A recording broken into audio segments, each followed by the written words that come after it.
Sometimes the biggest mysteries are hiding in the plainest sight, in the shortest texts.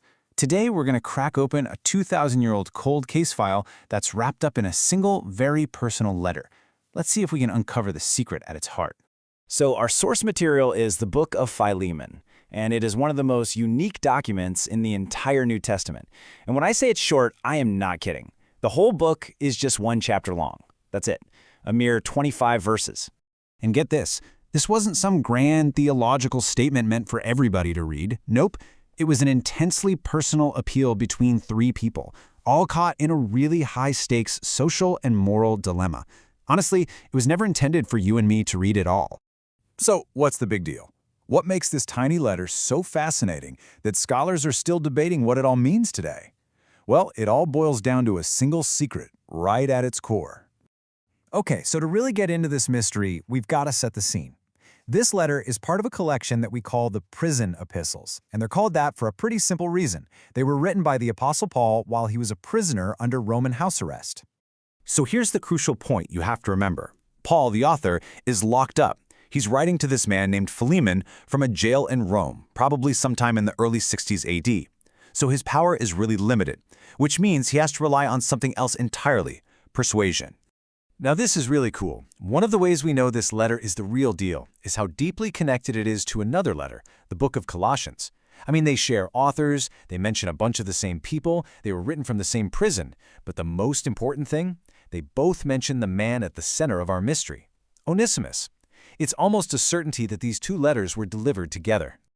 So yeah, this is way more than just a letter. It's a full-blown human drama with three key players whose lives are about to completely collide. Let's meet them. First, you've got Paul, the mediator who's stuck in prison.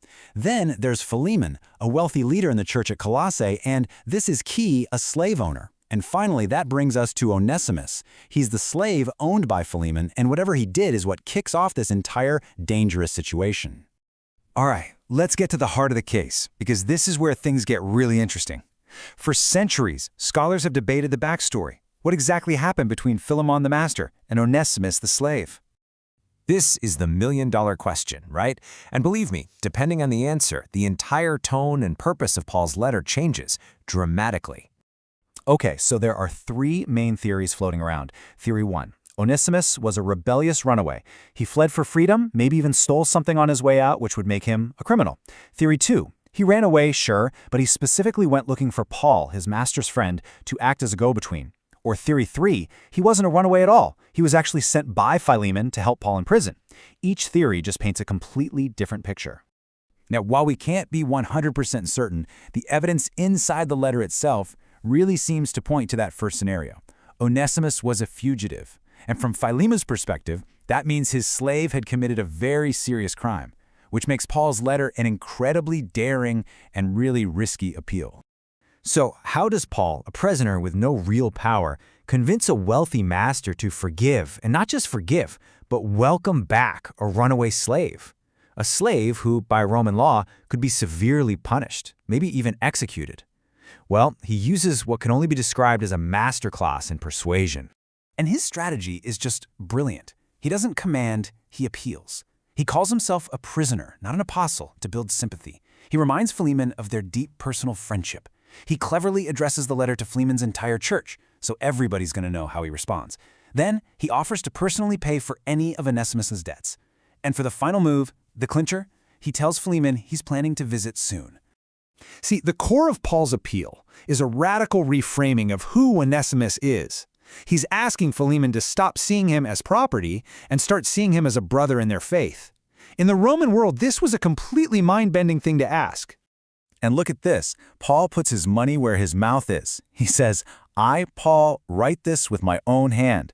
That was like signing a legally binding check back then. He's taking full personal responsibility for the debt, totally removing the financial barrier to reconciliation. This is the final genius move. It sounds so casual, but the message is crystal clear. Hey, I'm coming to visit, and I'm going to see for myself what you decided. I expect this to be resolved. It's the ultimate accountability check. So, Paul sends Onesimus back to Philemon, holding this powerful, persuasive letter. The stage is totally set for a dramatic reunion. But this This brings us to the final and maybe the most haunting secret of this entire story. We never find out what happened. We don't. Did Philemon forgive Onesimus? Did he welcome him home as a brother? Or did he just enforce his legal rights as a master? The Bible is completely silent. The final chapter was never written. And so this ancient case file just stays open, and it leaves us with the question. Philemon's choice is lost to history, but it makes you wonder, if you were faced with a choice between your rights and radical forgiveness, between what society expects and a call to a higher love, what would you do?